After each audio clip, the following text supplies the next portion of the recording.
Hey guys, I just want to talk really briefly on the release of Payday 2 that's upcoming, and some things I want to point out which I think are going to be different from the original Payday, and some issues that people seem to be having with it which I don't actually really get, but I'm going to discuss that in a second. Okay, so the first thing I want to mention is the gameplay in comparison to Payday the original. So Payday 2 is pretty much improving on everything that Payday the Heist had. They've integrated a sort of a more fleshed out leveling up system than they did in the original one. Graphically it's still going to look exactly the same, which I don't have a problem with that. I don't need next gen graphics and things like that to actually enjoy the game I'm playing. The heist length is changing up absolutely considerably, so some heists are going to be a lot shorter than others, which I really like. Sometimes you want to play a pretty short heist and have it action-packed and go guns blazing. Other times you maybe want a heist that's 30 minutes long and you can do it all stealthily. That would be really cool. I would absolutely love to do that, so it's really nice that they're actually having that within the game. I think the fact that the crime net is in the game is also actually going to be pretty cool for a lot of players, because the thing is, the crime net is a way for the game to sort of have this continuous appeal. I don't know, it's just something about it that makes it really cool. It's a lot similar to the way they did the contracts mode in Hitman Absolution. Basically, you can pick and choose available jobs with local contacts. So they've added some other crazy characters such as Vlad the Ukrainian, and it basically changes your missions up and things like that, which is going to be really cool, and it's sort of means that you can have a lot of replayability, and I can see that they've definitely gone for a game that they can definitely put a lot of DLC into. Now, I don't necessarily have a problem with this, because I for one would absolutely love to have Payday 2 as a platform to add additional heists and things like that, because then it means after I've got the base game, which I'm definitely going to have a lot of fun with, I can pick and choose what I actually want to play with my friends with, like, after that as well, because obviously every heist gets boring after you've done it 30 times over.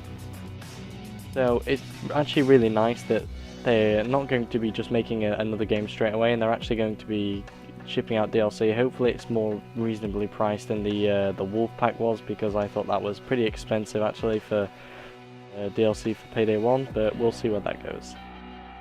I just want to briefly mention some things that people have been talking about in terms of concerns for the game.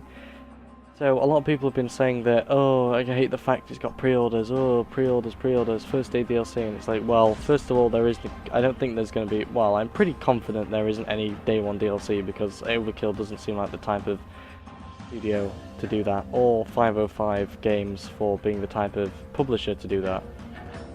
So, yeah, no day one DLC, hopefully, fingers crossed. If there is, there's going to be an absolute uproar. I don't think they could take a massive bit of backlash from that, considering Overkill is a relatively new development studio. And the pre-orders. So, there's one thing that really grinds my gears about the pre-orders, and that's definitely got to be the fact that you actually do receive some sort of in-game benefit. If you get the Career Criminal Edition, you actually get a discount in in-store transactions, which is basically the RPG element of the game. Now, I'm really frustrated about this, because I love playing games as is and not receiving any sort of additional help, but I also wanted to get into the beta. I'm not sure if there's a way of turning this discount off. I really hope there is. It doesn't look like there is going to be, because they haven't said anything on it. We shall see. That sort of miffed me off a little bit, because I don't want discounts. I want to play like everybody else is playing, and I can't. All I want are the things like the soundtrack and the cosmetics, things that don't influence the gameplay. And I really, really wish that they hadn't have done that, because that's sort of thrown a spanner in the works. But I don't know, that's just my thoughts on it. Other people have different thoughts. In terms of actual pre-purchasing itself, I mean, I find it as a way to support the developer and the publisher as well, because you don't have any illusion about it. The publisher does take a cut of any sales, because they are publishing the game.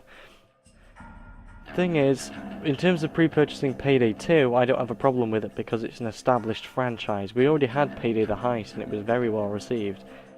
The problem I have with pre-purchasing is games that don't have an established franchise. So things like Defiance that came out by Tryon.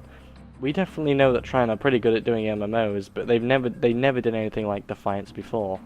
And so having this whole pre-purchase thing just seemed a bit balked to me. I didn't get it, and a lot of people pre-ordered it, and a lot of people, for them, it didn't live up to their expectations. So, you know, that's just the way it is. Don't pre-order things if you definitely don't know what you're getting. I know what I'm getting with Payday 2 because it's pretty much exactly the same as Payday 1 with a lot of improvement.